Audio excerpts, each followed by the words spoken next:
Assalamualaikum warahmatullahi wabarakatuh. Selamat malam semuanya. Waalaikumsalam Selamat malam. warahmatullahi wabarakatuh. Waalaikumsalam Selamat malam. warahmatullahi Oke, Waalaikumsalam warahmatullahi wabarakatuh. Oke, silakan dibuka kameranya ya. Ayo kita buka.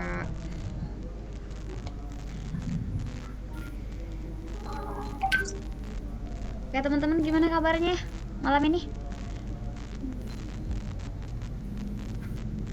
Baik, Kak. Alhamdulillah. Mudah-mudahan selalu diberikan kesehatan ya. Oke.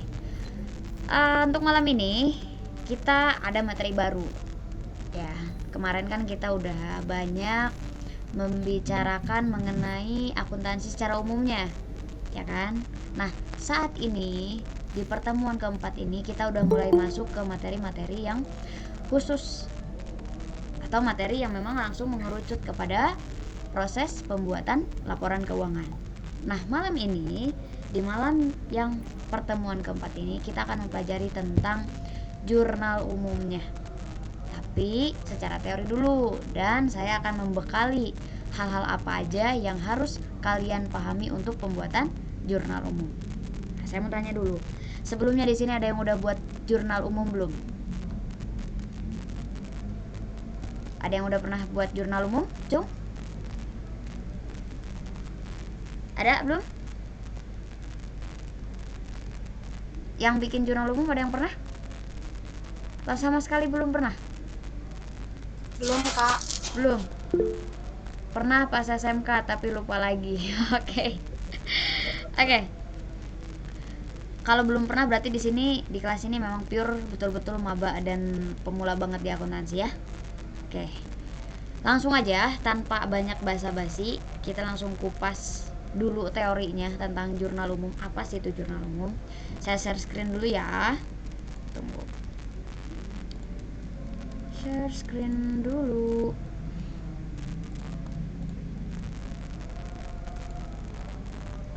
Oke. Lebih baik di fullkan atau segini cukup? Nah, segini cukup nggak? Cukup nggak layarnya? Iya. Cukup. Cukup ya?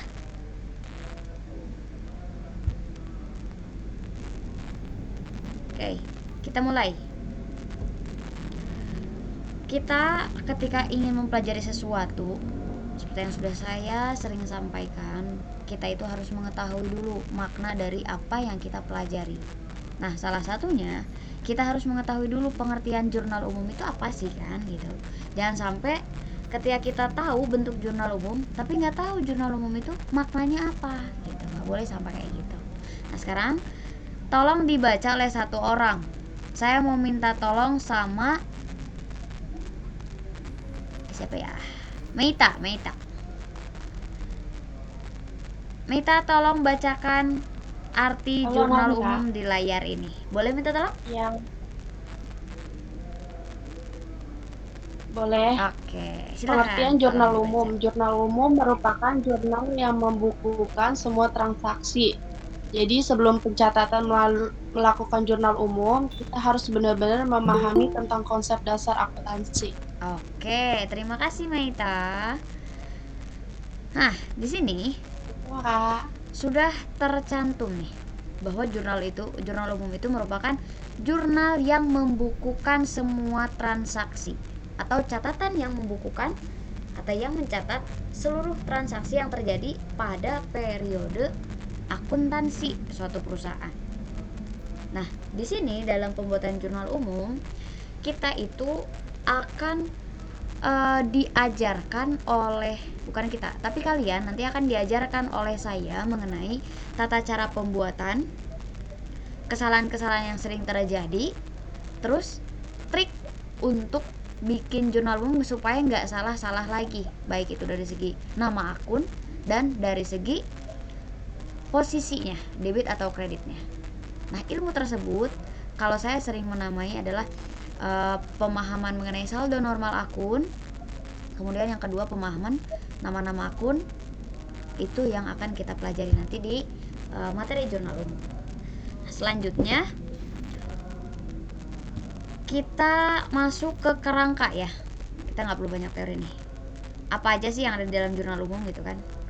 Kalau secara tabel, secara kerangka seperti ini tampilannya. Saya ACC dulu ya. Nah, secara kerangka itu memang seperti ini tampilannya ya. Tapi kalau secara langsung gitu ya, yang sudah ada transaksinya, ini contohnya. Saya kasih gambaran aja dulu. Mana ya? Nah, ini adalah jurnal umum. Kalian nggak perlu memikirkan dulu ini gimana caranya, nggak perlu memikirkan dulu ini angkanya dari mana dan kenapa di debit, kenapa di kredit. Nggak perlu dipikirin dulu. Yang terpenting kalian tahu bahwa jurnal umum itu bentuknya seperti ini. Ada judul ya. Judul itu di baris pertama harus nama perusahaan yang dicantumkan. Baris yang kedua adalah nama tabel yang kita susun. Baris yang ketiga yaitu periode akuntansinya, per bulan berapa dan per tahun berapa, seperti itu. Nah, dalam jurnal umum ya, kita akan mengenal kata balance atau mengenal kata seimbang antara debit dengan kredit. Dari segi apa nominalnya? Debit, kredit. Debit, kredit. Antara debit dengan kredit wajib seimbang.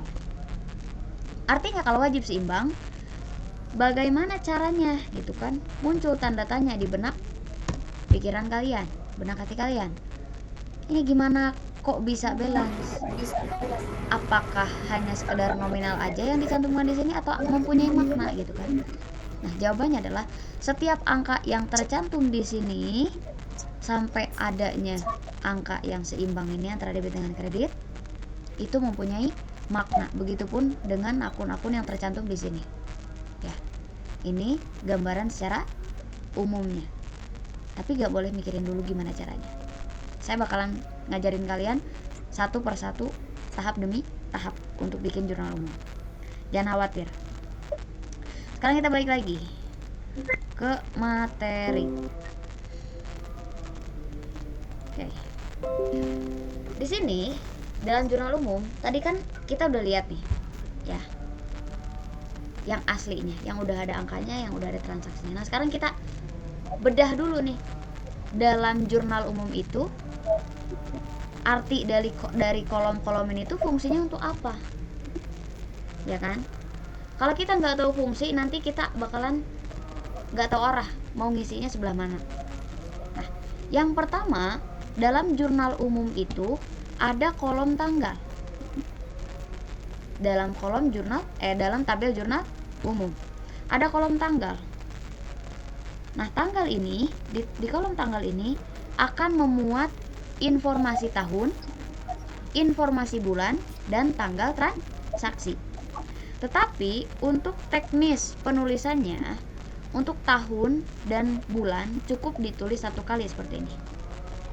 Nah, tahunnya di sebelah sini, ya, bulannya di bawah tahun, tanggalnya di sebelah kanannya, di kolom yang kecilnya. Jadi ini cukup untuk tahun dan bulan saja, tetapi nggak perlu ditulis banyak-banyak, cukup sekali aja. Ini sudah mewakilkan untuk satu bulan. Lalu Kak, bagaimana kalau misalkan terjadi transaksi bulan selanjutnya? Di sini kan Mei. Kalau ada bulan selanjutnya cukup dilewati satu baris atau dua baris, lalu ditulis lagi di baris selanjutnya itu untuk bulan selanjutnya. Misalkan di sini Juni. Contoh seperti itu. Nah, tapi yang pasti tahun ditulis pertama, bulan ditulis kedua, dan selanjutnya adalah tanggalnya. Bisa dipahami untuk kolom tanggal? Bisa, Kak. Bisa. Oke, mantap. Kita lanjut. Nah, sekarang kolom yang kedua itu adalah kolom nama-nama akun. Ya. Nama akun di sini atau istilahnya itu nama rekening bisa, atau keterangan juga bisa. Tapi lebih informatif, judul tabel atau judul kolom yang kedua itu adalah nama akun. Artinya ini digunakan untuk akun-akun yang terlibat dalam setiap transaksi. Berarti kalau dalam setiap transaksi, contoh tanggal 1 tadi, di sini ya. Di tanggal 1 ada 2 akun yang terlibat. Tanggal 1 Mei ada 2 akun yang terlibat, yaitu kas dan modal Citra. 2 akun. Lalu kenapa Kak kok kasnya di debit dan modal di kredit? Nah, itu nanti ada jawabannya, nggak perlu dibahas dulu ya. Kita belajar satu persatu dulu. Tapi yang penting dari segi skema tabel dan makna tabel itu bisa dipahami dulu untuk malam ini. Nah, sekarang selanjutnya untuk kolom yang ketiga. Di kolom yang ketiga ini nomor rekening. Nomor rekening itu nomor akun atau nomor urutan akun. Kalau misalkan yang paling dekat dengan kita, contohnya nomor absen lah, pasti diurutkan ya. Setiap mahasiswa itu punya urutan dan punya nomor NPM, punya nomor pokok mahasiswa. Nah, dalam nama-nama akun pun sama, mempunyai nomor rekening ya. Dan yang paling wajib kalian ketahui, nomor rekeningnya adalah untuk yang 5 kelompok. Ada 5 nomor. Jadi dalam akuntansi ada yang namanya nomor rekening. Dan setiap akun pasti punya nomor masing-masing. Yang wajib kalian ketahui cukup 5 kelompok akun aja dulu. Kelompok akun yang pertama, nomor 1 artinya. Yang diawali nomor 1 itu pasti kelompok akun harta. Yang diawali nomor 2 itu pasti kelompok akun kewajiban.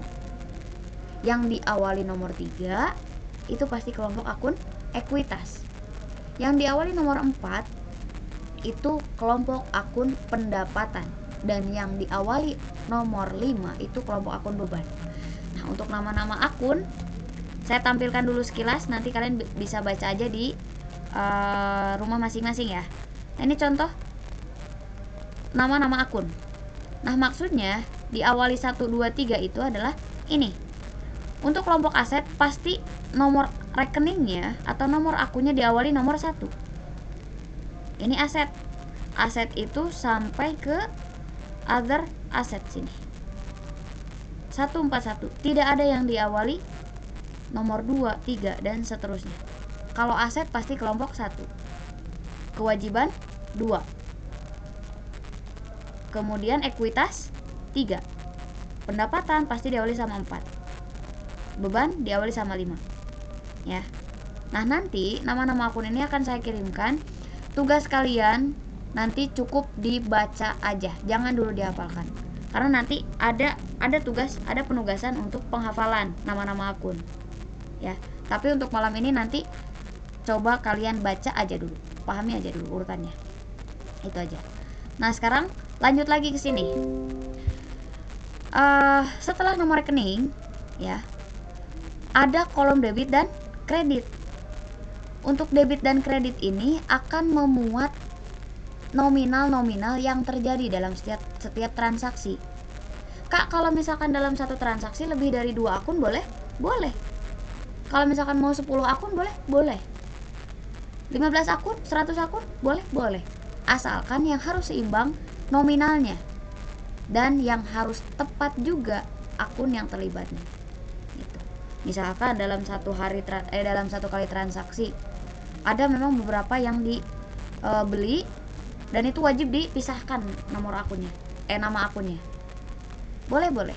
Tapi yang terpenting adalah setiap transaksi antara debit dengan kredit harus seimbang. Supaya apa? Supaya pada saat penjumlahan akhir di total sini, nominal debit dengan kredit itu sama nominalnya. Ya. Kenapa Kak wajib sama? That's rule. Itu udah aturan. Kalau nggak seimbang gimana Kak? Otomatis pasti salah kalau nggak seimbang. Karena dalam jurnal umum kita menganut prinsip benar itu sudah pasti balance. Kalau kata benar, artinya benar nama akunnya, benar nomor akunnya, benar juga nominal yang dicantumkan. Ya, itu benar. Tapi dalam jurnal umum ketika terjadi sebuah keseimbangan saldo, kita jangan senang dulu karena ada kemungkinan salahnya. Salah dari segi apa? Dari segi nama-nama akun. Tapi kalau nggak balance itu udah pasti salah. Jadi dalam jurnal umum itu balance belum tentu benar. Kalau nggak balance udah pasti salah. Tapi kalau benar udah pasti balance dan benar juga nama akunnya. Gitu ya. Ini untuk kerangka jurnal umum. Kalau misalkan ada pertanyaan, tinggal langsung ditanyakan aja. Kalau misalkan mau nunggu di sesi pertanyaan boleh. Oke, selanjutnya. Proses pembuatan jurnal umum. Ya. Yang pertama, kita harus mengumpulkan data-data serta dokumen transaksi. Nih, buat yang maba mungkin belum pernah atau di SMA-nya yang pernah ikutan OSIS atau organisasi-organisasi siswa lah ya di sekolah, itu pasti setiap keuangan organisasi wajib diarsipkan. Untuk apa? Yaitu tadi untuk pencatatan.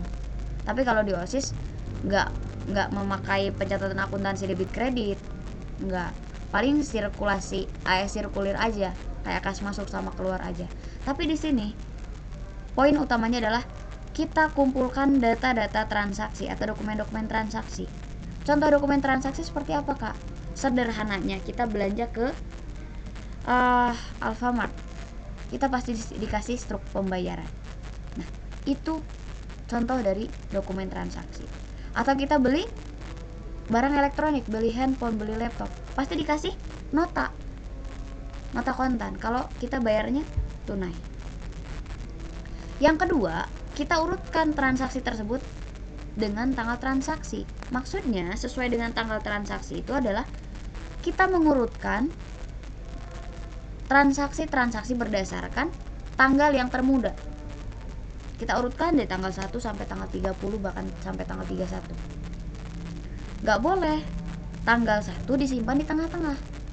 Kenapa? Karena hal tersebut nantinya akan mempengaruhi pada saat proses posting buku besar. Jadi ketika transaksi tidak sesuai dengan urutannya, nanti akan mempengaruhi ke proses selanjutnya. Karena dalam siklus akuntansi itu kan 1 jurnal umum, 2 buku besar, dan seterusnya. Nah, kalau misalkan pada saat posting buku besar tanggalnya nggak sesuai, nanti ada pengurangan dan penambahan saldo itu pasti nggak sesuai juga. Pasti ada yang minus saldonya. Kalau misalkan kita tidak mengurutkan transaksi berdasarkan tanggalnya. Yang ketiga, kita analisis masing-masing transaksi itu apakah mempengaruhi kelima akun. Apakah mempengaruhi akun yang pertama, kedua, ketiga, empat, kelima. Harta, utang, modal, pendapatan, atau biaya. Itu harus kita analisis. Apa fungsinya analisis? Yaitu tadi untuk ketepatan penggunaan nama akun dan saldo normal akun nantinya. Apakah posisinya di debit atau di kredit. Yang keempat, catat di jurnal umum menggunakan akun-akun yang tertera dalam daftar akun per masing-masing transaksi. Yang kelima, totalkan. Setelah kita totalkan antara debit dengan kredit itu tadi harus seimbang. Kalau nggak seimbang udah pasti salah. Kalau seimbang juga belum tentu benar. Tapi kalau yang benar pasti seimbang. Gitu. Jadi kalau ciri-cirinya kita membuat laporan keuangan yang benar adalah ketika kita menyusun laporan keuangan neraca seimbang saldonya. Itu ciri-cirinya. Tapi tetap prosesnya itu panjang. Nah, selanjutnya kita nanti akan ada sedikit praktek ya pembuatan jurnal umum biar nggak terlalu ngeblank.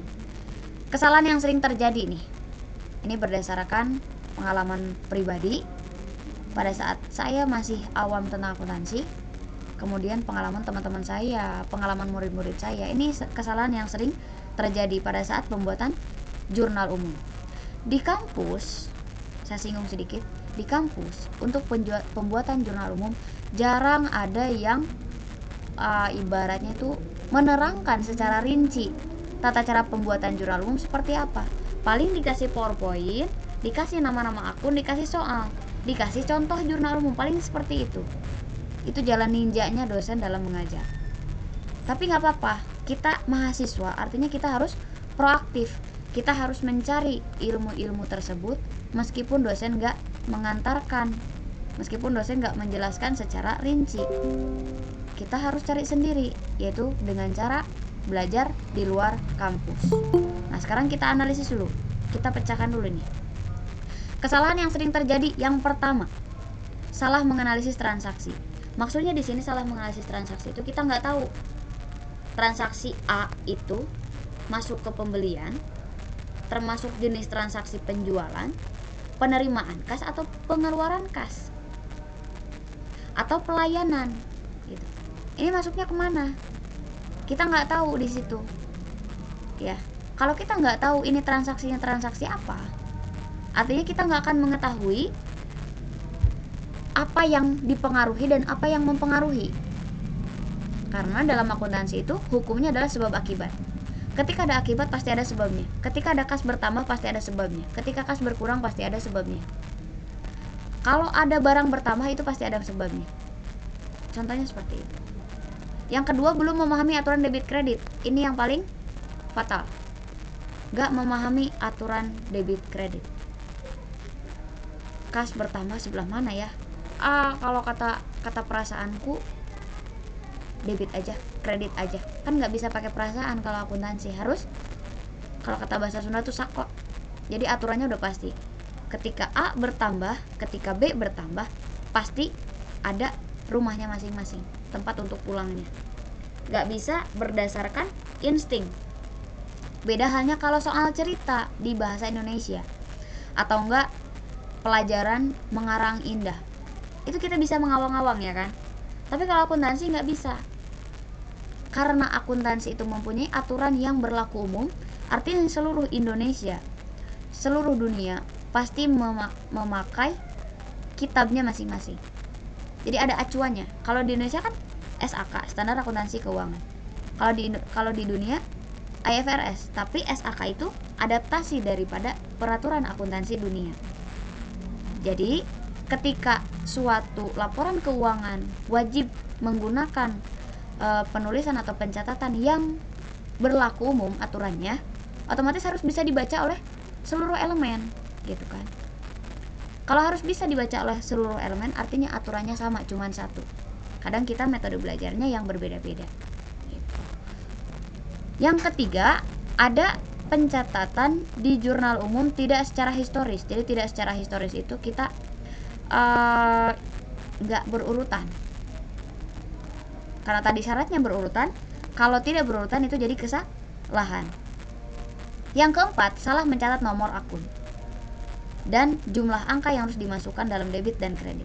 Maksudnya di sini adalah ketika kita salah mencatat nomor akun, nanti pada saat posting neraca lajur di sini nih, saya tampilkan dulu ya. Neraca lajur. Nah, di sini itu kan kita harus menyusun nomor akun berikut dengan nama-nama akunnya. Kalau kita salah aja nomor akunnya, sedangkan acuan kita adalah yang masuk ke ke laporan laba rugi adalah nomor 4 sama 5. Tapi kita memasukkan di sini nomor 4 itu untuk kas, misalkan kas malah dimasukin ke nomor 4. Otomatis itu bakalan salah. Jadi hati-hati, nama akun, nomor akun, nominal harus benar. Kuncinya apa? Nanti bakalan diajari. Selanjutnya, di sini ada kesalahan penginputan jumlah angka. Kadang kan mata kita kalau lihat angka, kalau yang nggak biasa lihat angka tuh pasti seliwar matanya. Kita mau nulis 123 jadi 321 atau 13132. Sering kebalik atau sering lebih 0 atau kurang 0. Itu yang sering terjadi di akuntansi. Wajar? Wajar kalau kitanya belum bisa, tapi kalau udah bisa itu harus diminimalisir lah kesalahannya gitu. Jangan sampai fatal. Itu ya. Ini untuk teorinya. Ada yang mau ditanyakan dulu dari beberapa slide ini sebelum kita masuk ke hafalan? Ada yang mau tanyakan dulu nggak? Nggak ada. Oke. Kalau nggak ada, saya bawa ke teknis langsung nih, teknis pembuatan jurnal umum. Saya catat dulu di sini bahwa untuk ilmu ya, ilmu yang harus dipahami untuk penyusunan jurnal umum dengan tepat. 1. harus bisa menentukan jenis transaksi. Yang kedua, harus bisa menentukan akun yang terlibat. Nama akun ya, nama akun yang terlibat dalam satu transaksi. Yang ketiga, harus bisa menentukan kelompok akun. Yang keempat, harus bisa menentukan saldo. Saldo normal atau posisi akun ya. Jadi di debit atau di kreditnya tuh itu ada di tahap keempat, posisi akun. Yang kelima, susun jurnal. Jadi kalau udah ketahuan 4 ini udah kejawab dari setiap transaksi, kita bakalan bisa susun jurnal. Contoh jurnal adalah penulisannya kas di kredit, modal di kas di debit, modal di kredit. Tata cara penulisan di debit itu wajib ke sebelah kiri. Untuk kredit itu wajib agak menjorok ke kanan. Ya, nggak boleh debitnya seperti ini, modalnya seperti ini. Tidak boleh sejajar antara debit dengan kredit. Jadi ini debit, ini kredit. Contoh penulisannya seperti ini ya. Oke, biar kas modal, ini debit, ini kredit. Tidak boleh seperti ini. Ini adalah yang salah.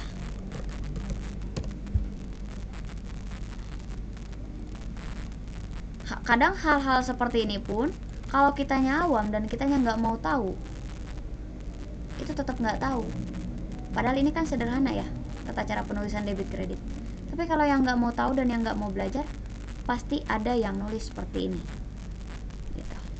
Oke, selanjutnya, karena kita akan belajar mengenai tata cara penyusunan jurnal umum.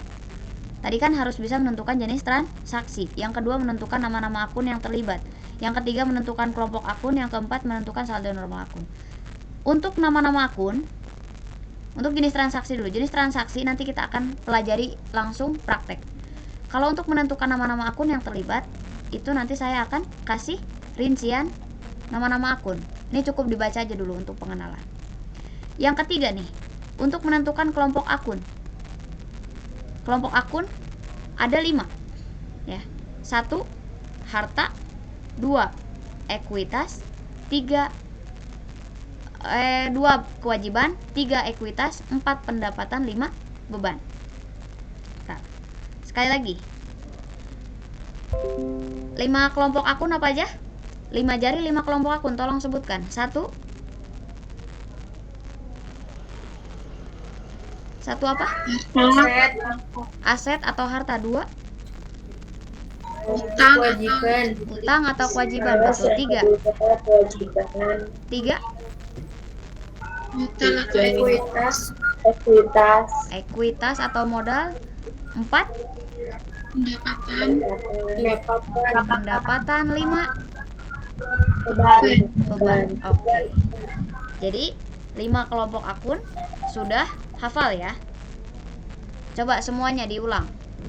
Saya mau semuanya coba.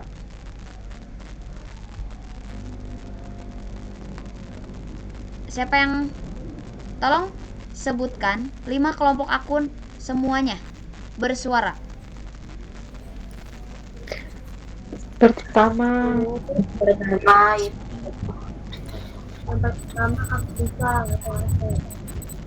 Oke, bentrok ya. Bentrok ya kalau di Google Meet. Oke, nggak apa-apa. Saya sebutkan aja nih, mandiri nih saya. Saya sebutkan lagi. 5 kelompok akun yang wajib diketahui. Saya wajibkan. 1 harta atau aset. 2 utang atau kewajiban. 3 ekuitas atau modal. 4 pendapatan. 5 beban. Ya. Sudah hafal semua? Sudah, Pak. Oke, kalau sudah, saya tarik lagi ke sini kalian. Ini kan kata saya untuk menentukan jenis transaksi nanti langsung praktek. 2. Menentukan nama-nama akun yang terlibat langsung praktek. Dan harus dibaca dulu nama-nama akunnya. Menentukan kelompok akun tadi sudah. Belajar menghafal 5 kelompok akun sudah. Sekarang saya akan mengajarkan untuk pemahaman saldo normal akun. Tapi sebelum pemahaman wajib dihafal dulu. Yang manakah saldo normal akun? Ya kan? Yang ini adalah saldo normal akun. Nih. Ini saldo normal nih. Harta ketika bertambah di debit posisinya. Kak, ini apakah sesuai dengan aturan? Sesuai. Kak, kenapa nggak dikredit? Nggak bisa dirubah-rubah. Tapi ini sudah sesuai. Karena ini sudah sesuai, artinya kita harus mengacu pada peraturan ini. Coba tanyain aja kemana-mana, mau ke di Sabang sampai Merauke, kalau belajar akuntansi, harta bertambah apa ada yang dikredit? Nggak akan ada. Harta bertambah pasti di debit. Jadi kalau sekarang dulu mahasiswa-mahasiswa yang masih belum belajar tentang akuntansi, kadang mindset debit dan kredit itu yang di debit pasti bertambah, yang di kredit pasti berkurang. Pada kenyataannya tidak. Yang di debit ataupun yang di kredit tidak selamanya bertambah dan berkurang. Ada posisinya masing-masing. Nah, sekarang harta bertambah sebelah debit, berkurang di sebelah kredit. Saldo normalnya debit. Utang, jadi saldo normal itu sama dengan yang bertambah. Utang bertambah sebelah kredit, berkurang sebelah debit. Saldo normalnya kredit. Modal bertambah sebelah kredit, berkurang sebelah debit. Saldo normalnya kredit. Pendapatan bertambah sebelah kredit, berkurang sebelah debit. Saldo normal kredit. Biaya atau beban bertambah sebelah debit, berkurang sebelah kredit. Saldo normalnya di debit. Nah, saya kasih tahu dulu. Nanti kalian ketika ada yang menyebutkan nama akun dengan kata biaya, ada juga yang beban. Kadang ada yang seperti itu. Tapi sebetulnya dalam akuntansi itu konteks biaya dengan beban itu beda.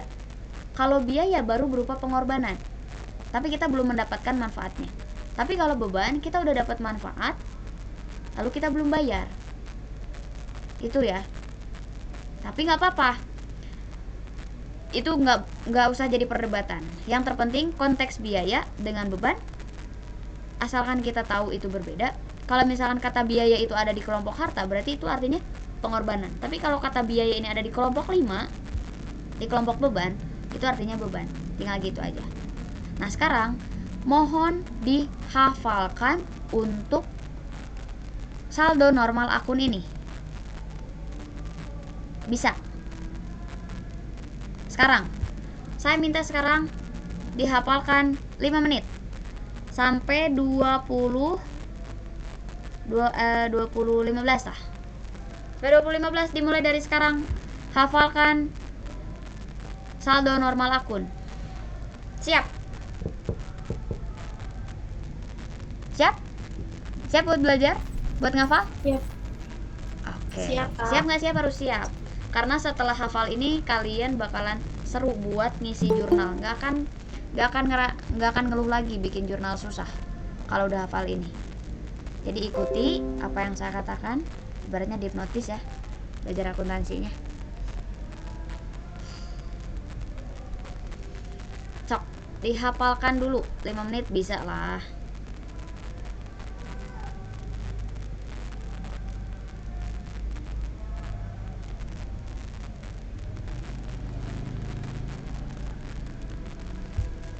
Ya.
Ada yang udah hafal?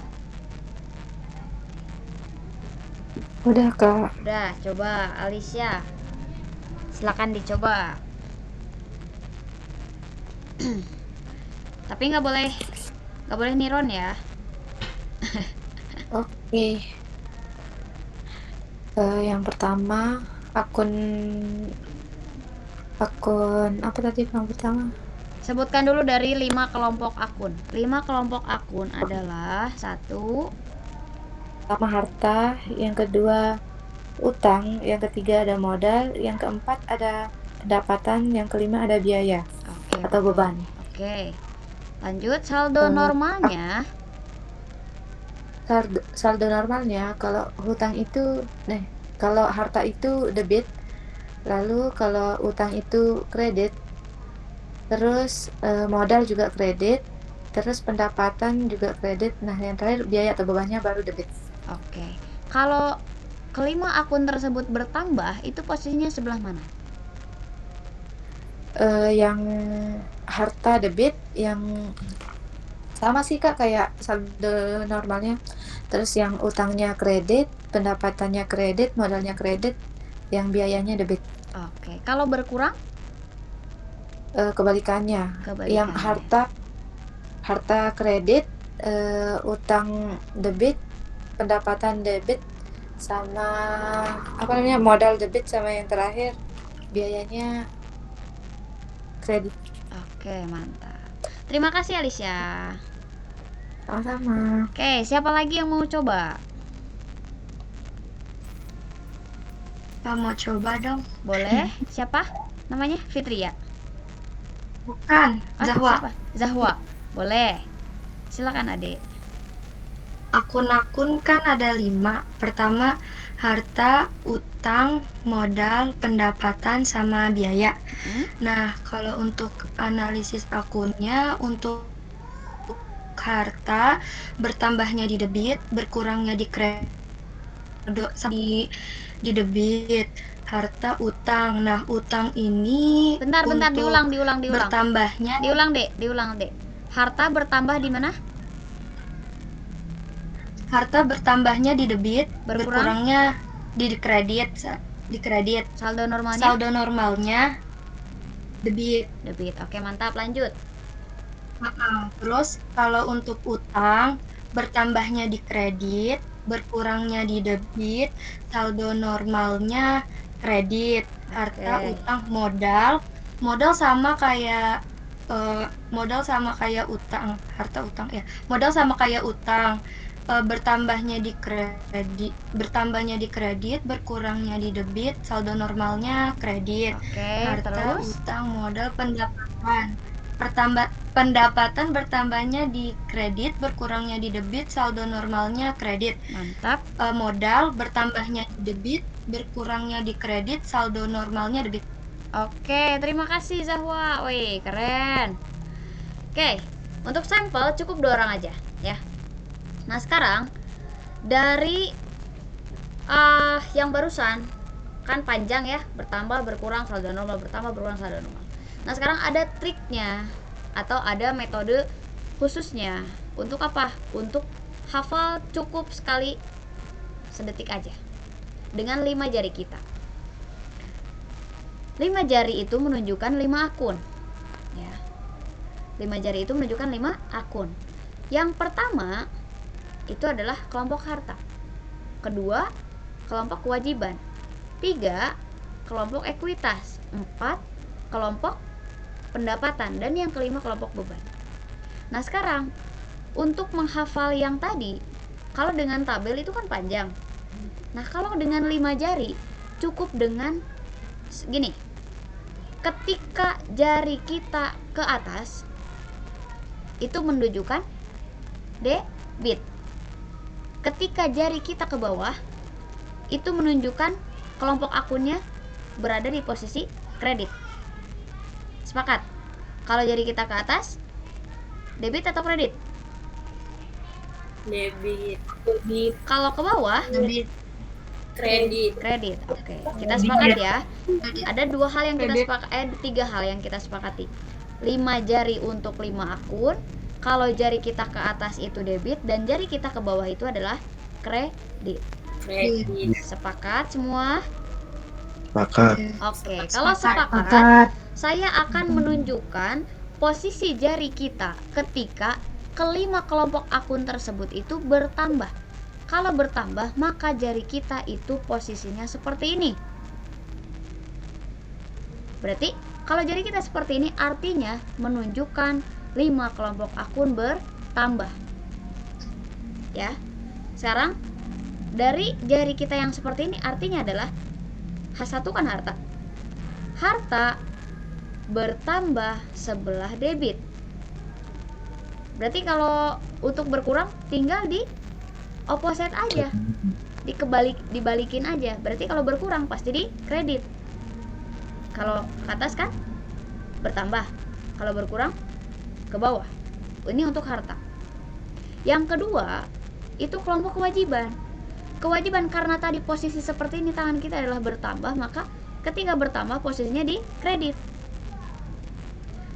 Kelompok ekuitas bertambah sebelah kredit. Kelompok pendapatan bertambah sebelah kredit. Kelompok beban bertambah sebelah mana? Debit. Debit. Sama dengan yang kalian hafalkan tadi, sama nggak? Sama. Oke, kalau sama. Sekarang ketika kelima kelompok tersebut berkurang, maka jari kita adalah seperti ini posisinya. Gantian, yang tadi di bawah kalau berkurang jadi di atas. Kalau yang tadinya bertambah di atas, tadi gini kan, ketika berkurang posisinya jadi di bawah. Jadi seperti ini kalau berkurang 5 kelompok akun. Ya, sekarang saya jelaskan. Harta berkurang di kredit, kewajiban berkurang di debit, ekuitas berkurang di debit, pendapatan berkurang di debit, dan beban ini berkurang di kredit. Kredit. Mudah nggak? Mudah tadi tabel atau mudah pakai jari? Pakai jari. Pakai jari. Coba, Jari, siapa yang Kak. mau coba lagi sekarang yang pakai jari? Cung. Pakai jari. Intan mau coba? Intan udah pro nih. Boleh, boleh. Boleh, gaskeun. Silakan. Silakan, Dek.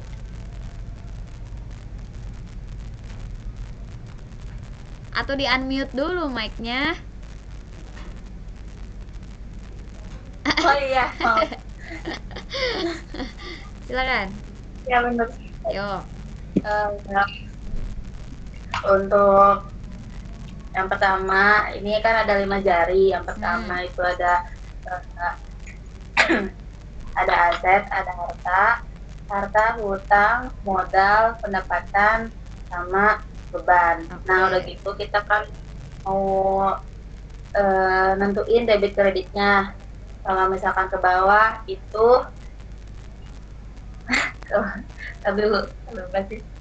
ke bawah itu kredit. Ya, betul. Ya, kalau ke atas itu debit. Oke. Nah, udah gitu ketika kita kan udah tahu di tabel tadi untuk posisi-posisinya. Nah, untuk di jari itu, misal untuk harta kita coba untuk akun yang bertambah. Jadi akun yang bertambah itu aset itu di debit, utang di kredit, modal kredit, pendapatan kredit, dan beban di debit. Jadi kita langsung aja kayak gini. Nah, terus ada gitu kalau misalkan ini akun bertambah ini kalau misalkan akun berkurang akun berkurang berarti yang aset sama yang beban itu kita ganti ke bawah. Jadi begini dan utang, modal, pendapatan itu ke atas. Jadi debit kalau misalkan berkurang gitu.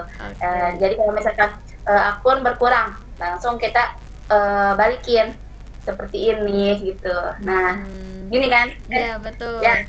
Nah, betul. Ya, oke. Oke, terima Seperti itu. kasih Terima kasih. Intan. Bagus ya. Ada lagi yang mau coba?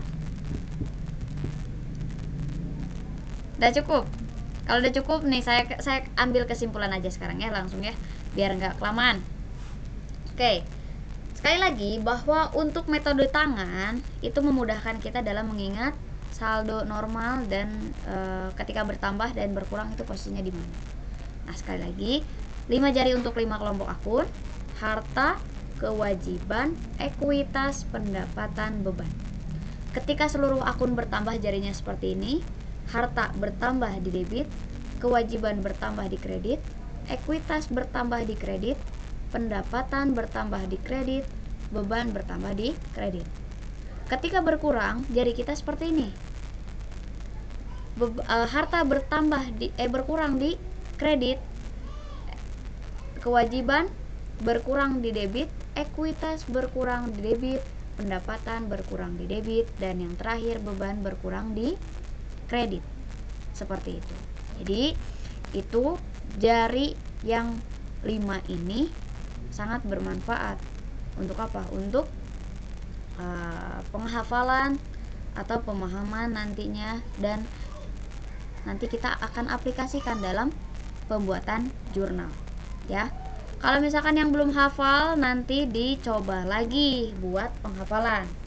Sekarang karena tadi ilmu analisis akan kita praktekkan, ilmu penentuan kas akan kita penentuan nama akun akan kita praktekkan, 5 kelompok akun sudah dihafal, kemudian saldo normalnya sudah dihafal, maka kita akan praktek sedikit aja. Untuk malam ini prakteknya nggak perlu banyak-banyak, untuk pembuktian aja bahwa pembuatan jurnal umum itu mudah,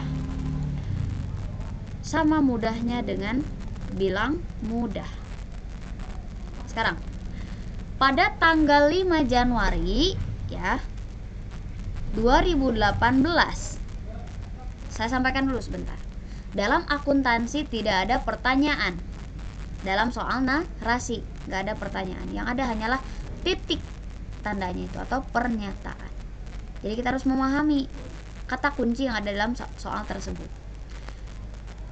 Tanggal 5 Januari 2018, Pak Jaya menginvestasikan uangnya sebesar 500 juta pada perusahaannya PT Jaya Abadi. Ya. Kita jawab, tes copy dulu ke Excel. Kita jawab ya. Ini soalnya lama juga. Bentar. Ya, not responding. Bentar ya, loading ya. Tumben.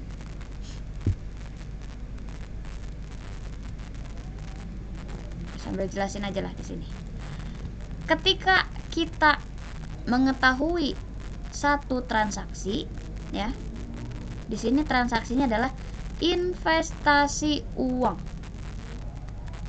Nah, yang harus digarisbawahi adalah kita mencatat keuangan PT Jaya Abadi atau keuangan perusahaannya. Kita nggak boleh nyatet dari sudut pandang pemilik perusahaan. Nah, kalau kita nyatet dari sudut pandang pemilik perusahaan mah udah punya bendaharanya masing-masing. Kalau pemilik dirinya sekaligus pun itu udah punya catatannya sendiri. Tapi karena kita bagian akunting di suatu perusahaan, maka kita harus mempunyai sudut pandang sebagai akunting di perusahaan. Nah, dalam transaksi ini bagi PT Jaya Abadi, kita jawab gede banget. Nah, kita jawab ya. Menentukan jenis transaksi. Ketika ada transaksi Pak Jaya menginvestasikan uangnya, saya contohkan dulu. Jenis transaksinya adalah penerimaan modal dari pemilik bagi PT Jaya. PT Jaya apa tadi tuh? PT Jaya Abadi. Abadi. Ini jawaban dari penentuan jenis transaksi. Jadi kita yang nanya sendiri, yang jawab sendiri. Kak, ini kenapa harus diginiin? Ini khusus pemula. Kalau yang udah pro nggak perlu kayak gini. Langsung ketika baca soal, sat langsung tahu akunnya, langsung tahu nominal yang harus dimasukkan berapa. Tapi kalau kita pemula, saya ajarkan yang seperti ini untuk pemahaman awalnya. Yang kedua, tentukan nama akun yang terlibat. Di sini ya, nama akun yang terlibatnya yang paling terlihat. Jadi akun yang terlibat dalam suatu transaksi itu ada yang tersurat, ada yang tersirat. Kalau yang tersirat nggak kelihatan, kita harus cari dari sebab akibatnya. Nah, sekarang akun yang terlibat yang pertama di sini uang itu dalam akuntansi pakai akun kas. Nah, di sini nih. Uang dalam akuntansi harus pakai akun kas. Nomornya adalah 111 karena kas itu termasuk kelompok akun harta dan hartanya adalah harta lancar. Nanti untuk klasifikasi akun kalian bakal diajarin juga sama kakak. Tapi untuk sementara kita metode penjurnalan dulu nih, biar kalau nama-nama akun kas itu biasanya mengikuti bisanya. Nah, sekarang setelah kas ya, kita tanya lagi nih ke diri kita. Kan di soal itu nggak ada nih akun lagi, masa iya kas hanya berdiri sendiri? Nggak bisa, kas itu berdiri sendiri. Nggak bisa jurnal itu hanya ada satu akun. Nggak boleh, minimal ada 2 akun, karena dalam akuntansi itu menganut sistem double entry bookkeeping.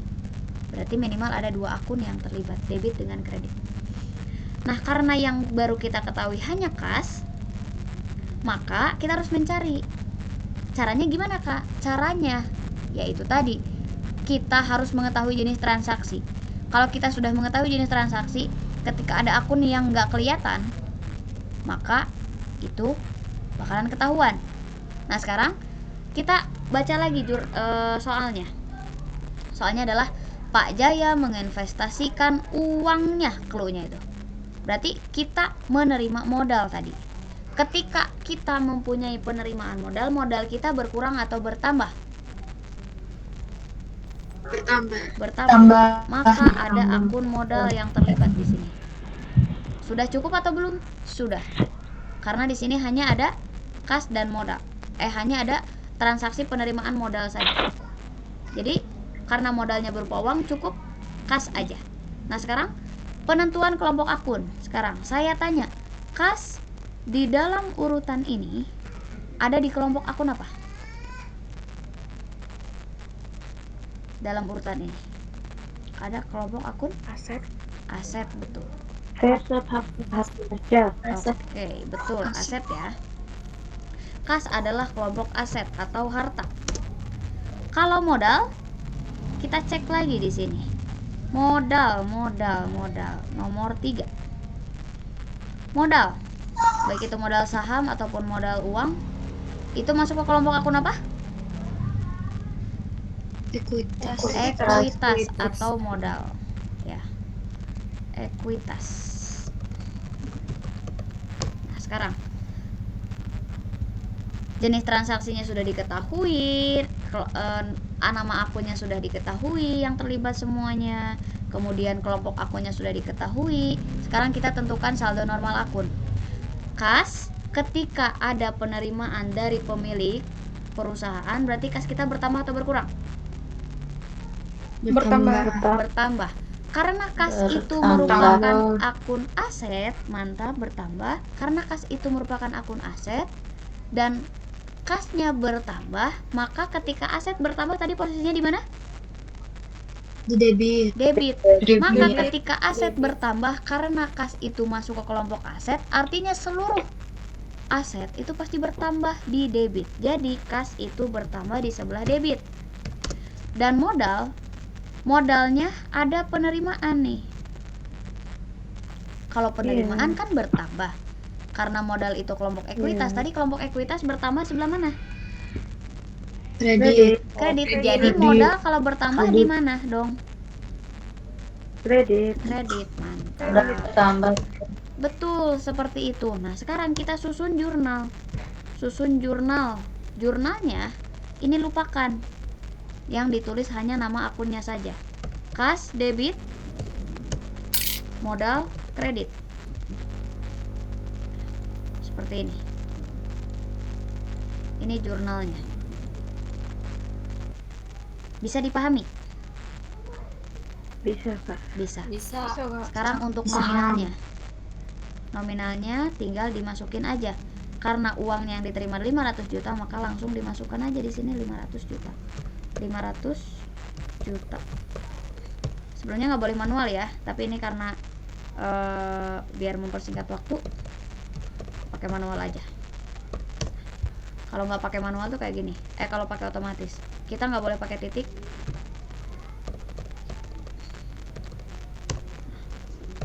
Kayak gini aja. Terus ini diatur rupiahnya. Jadilah seperti ini. Ya. Kalau mau dihilangin 20 di belakang, apa namanya? 20 yang di belakang, jadi seperti ini. 500 juta. Bisa dipahami untuk ini? Bisa. Bisa. Nah, jadi setelah bisa, menurut kalian jurnal umum itu mudah atau sulit? Kalau udah tahu teknisnya? Udah. Mudah. Mudah. Oke. Mau belajar menganalisis? Mau. Mau. Kalau mau di PowerPoint kan ada nih. Ada jawaban, ada soal. Tapi usahakan jangan lihat jawaban ini. Karena apa? Karena saya mau kalian menganalisis seperti ini. Dari nomor 1 sampai nomor 5. Mana barusan? Nah, kayak gini. Mau menganalisis seperti ini ya. Jadi ada soal menentukan jenis transaksi. Misalkan di sini ya, nomor 2 nih. Tanggal 1 Januari 2018 dibayar uang sejumlah 20 juta untuk sewa kantor selama 1 tahun. Untuk menentukan jenis transaksinya, berarti membayar sewa kantor. Ini saya contohkan 2 ini ya. 2 soal. Membayar sewa kantor. Kemudian untuk akun yang terlibatnya di sini, karena membayar artinya ada kas berkurang.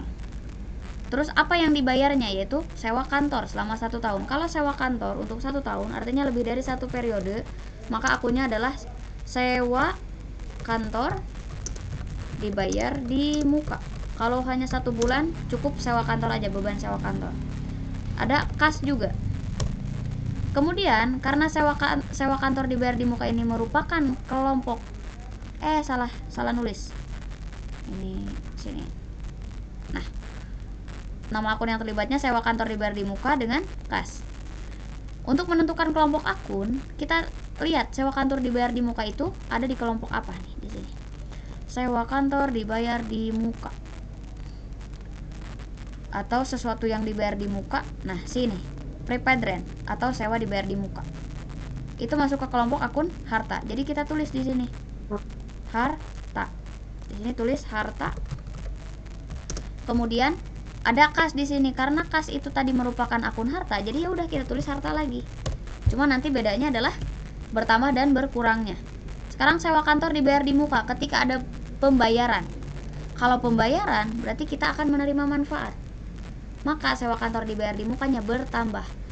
Ya, ketika sewa kantor dibayar di muka bertambah karena itu merupakan harta. Jadi harta bertambah di debit. Lalu yang kedua ada kas. Karena kas ini dipakai untuk pembayaran. Tadi pembayaran apa namanya tuh? Pembayaran sewa kantor dibayar di muka untuk 1 tahun.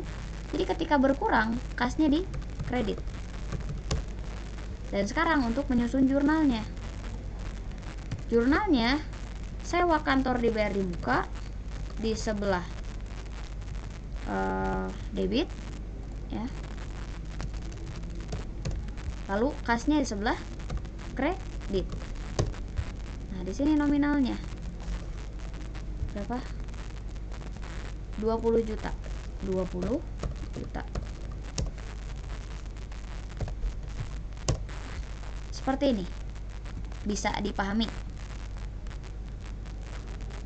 Bisa, Kak. Bisa ya. Ini untuk nomor 2. Oke. Jadi tugas kalian adalah menganalisis seperti ini aja.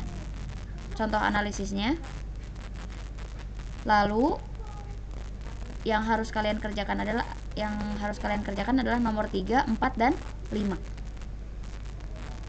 Boleh lihat jurnal, boleh. Tapi yang saya akan nilai adalah analisisnya, analisis yang ini. Nanti dikumpulkan di Google Classroom. Di sini kalian udah pada masuk belum Classroom-nya? Udah, Kak. Deadline-nya Udah. kapan? Lamaan ya? Deadline-nya berarti hari Minggu. Hari Minggu. Nanti kalau yang belum masuk silakan masuk ya. Nanti saya kasih instruksi lagi untuk penugasannya. Nomor 3, 4, 5. Kemudian apa lagi ya?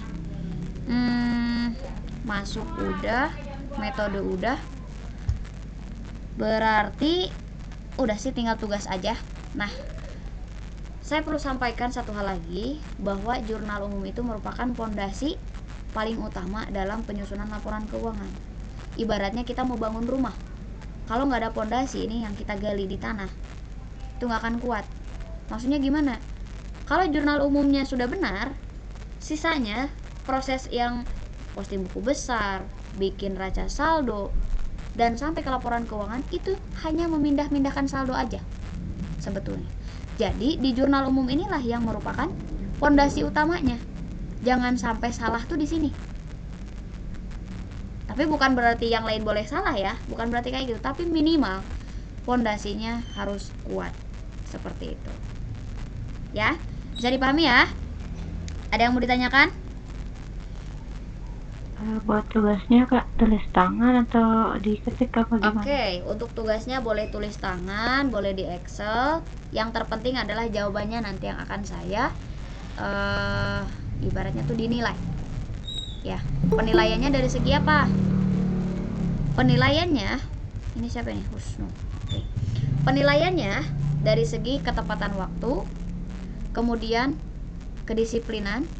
Artinya kalau kalian nggak mengerjakan, itu udah nggak menghargai diri kalian sendiri. Kalian kan masuk kelas ini untuk belajar. Artinya gunakanlah waktu untuk belajar ini ya betul-betul untuk belajar akuntansi. Jangan sampai membuang-buang uang, membuang-buang tenaga, tapi ternyata nggak ada yang kita terima ilmunya, nggak ada yang bisa diterapkan karena kitanya malas. Jangan sampai kayak gitu.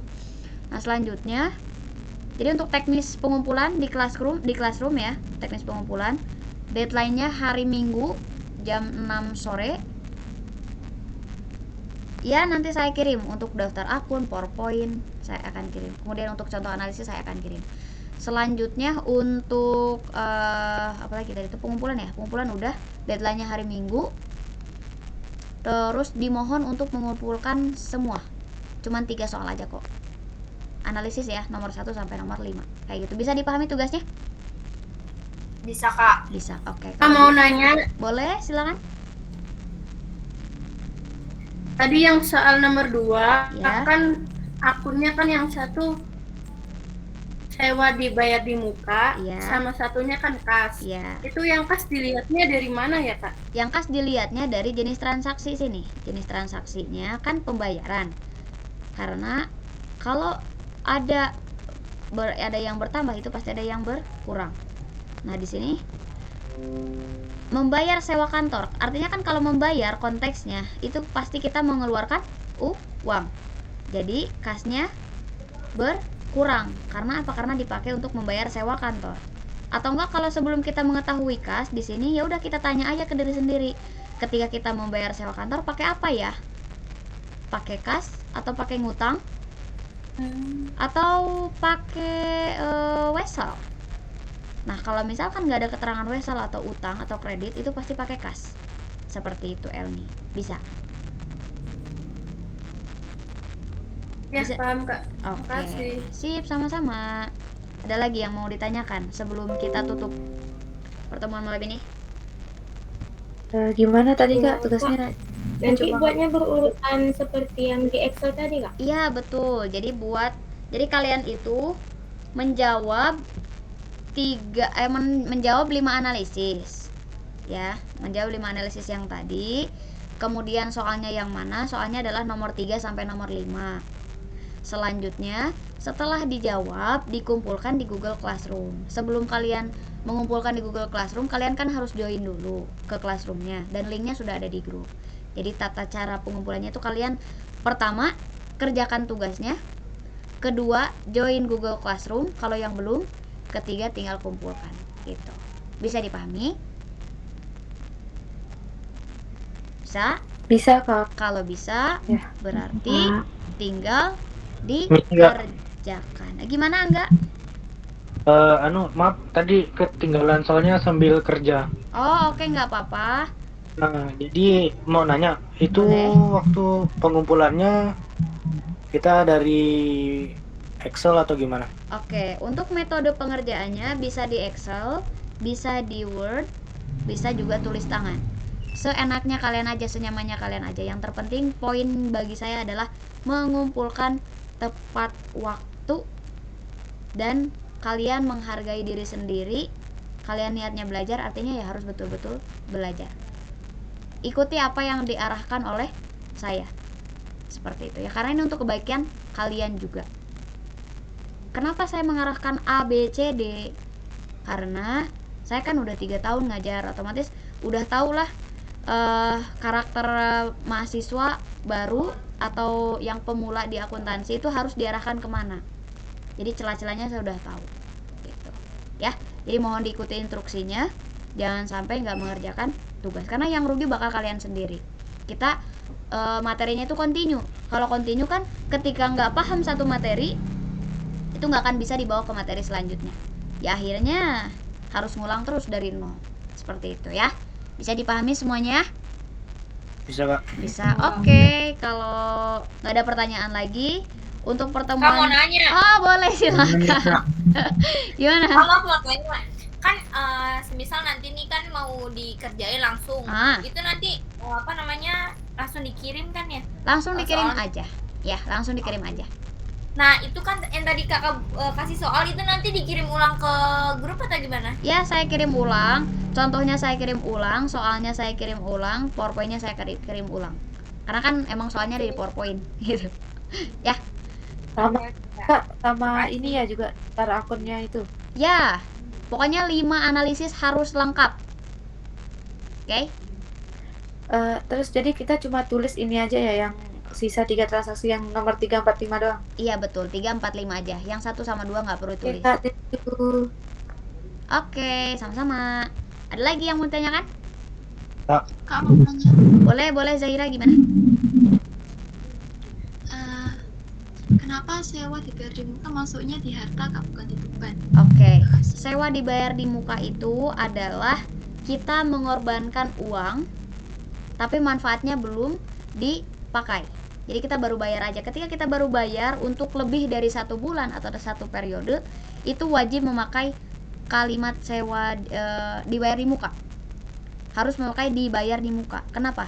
Karena itu baru pengorbanan aja, kita belum mendapatkan manfaatnya. Karena kita sistem akrual, pencatatan akrual, jadi kita harus mencatat seluruh transaksi yang menggunakan kas, baik itu sudah ada manfaatnya ataupun belum, sudah mendapatkan manfaat atau belum. Nah, selanjutnya nanti akun-akun yang akrual tersebut akan ada penyesuaian. Nah, penyesuaian itu nanti akan kalian pelajari. Pada intinya, ketika kita membayar atau menerima uang duluan, tapi kita belum memberikan manfaat ataupun belum menerima manfaat, itu pasti ada yang beda dari seharusnya. Harusnya kan beban, tapi kalau lebih dari 1 bulan bayarnya jadi ke harta masuknya. Contoh, kalian bayar privat ke saya untuk 30 kali pertemuan. Nah, bagi kalian itu privat dibayar di muka, bukan beban privat. Gitu ya singkatnya. Tapi nanti akan dijelaskan lebih lanjut lagi ketika sudah selesai materi ini. Biar apa? Biar mindset kalian nggak kesana kemari. Cukup ikuti aja dulu, gitu ya. Bisa dipahami? Bisa Kak, terima kasih. Oke, kalau bisa ada lagi yang mau tanyakan? Ada Kak. Ada apa lagi? Mohon maaf tadi masih kurang memahami Kak. Kenapa di jumlah kredit sama debit itu harus sama? Itu sudah aturan dari standar akuntansi keuangan Indonesia. Kalau nggak sama udah pasti salah nanti laporan keuangannya. Baik, Kak. Oke. Kalau udah aturan, artinya mekanisme yang tadi udah saya ajarkan itu wajib diterapkan, wajib dipahami, wajib diterapkan. Kalau nggak diterapkan, kita nggak akan bisa bikin jurnal. Kalau udah pro, kita baru baca soal aja udah tahu akun yang terlibat sama nominalnya. Tapi kalau masih pemula, harus pakai analisis yang tadi 5 tadi. Jadi belajar dari satu tangga ke tangga lainnya itu harus satu persatu ya. Nggak boleh dari A langsung ke C, nggak bisa kayak gitu. Bisa aja ngebut, tapi nanti yang lain kasih ya, gitu ya. Bisa dipahami? Ada lagi? Ada lagi, Cung? Oke. Oh, boleh. Gimana, Dek?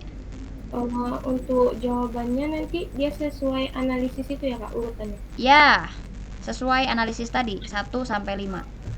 Kalian boleh lihat kunci jawaban yang ada di jurnal, yang ada di PowerPoint. Tapi kan tugas saya adalah menganalisis. 1 sampai 5 harus ada jawabannya, oke? Kak, ya. Mau nanya lagi. Boleh.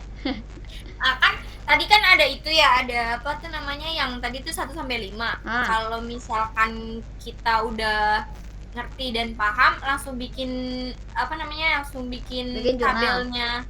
Bikin jurnalnya itu bisa nggak? Untuk saat ini nggak boleh. Isi jadi aja harus 1 sampai 5 itu. Isi aja analisisnya 1 sampai 5 tadi. Bukan soal ya, tapi analisis yang tadi menentukan jenis transaksi, menentukan itu sampai proses jurnal. Gitu ya. Nanti akan ada saatnya kalian membuat jurnal 1 tabel. Ada saatnya. Tapi untuk pertemuan ini cukup tugasnya itu aja. Oke? Jadi enggak buat tabel ya, Kak? Enggak buat tabel, cukup 3 soal dan 5 analisis. Itu aja cukup. Oke, Kak, makasih. Oke, sama-sama. Ada lagi? Kak, nanti kumpulnya boleh dalam PDF kan, Kak? Boleh PDF, boleh bentuk apapun, yang penting ada jawabannya aja. Oke, sip. Kalau misalkan nggak ada, masih ada nih kayaknya. Kalau udah nggak ada, saya cukupkan sekian. Saya ucapkan terima kasih untuk pertemuan malam ini, seru banget. Terus jangan lupa nanti hari Minggu kita ketemu lagi malam Senin ya. Dan saya mohon maaf apabila ada kata-kata yang kurang berkenan di hati kalian, mohon dimaafkan. Sampai jumpa hari Minggu malam Senin. Wassalamualaikum warahmatullahi wabarakatuh. Selamat istirahat semuanya, dadah. Sampai jumpa lagi. Makasih Kak. Siap, sama-sama. Makasih, Kak. Oke, guys. Pulang, udahan.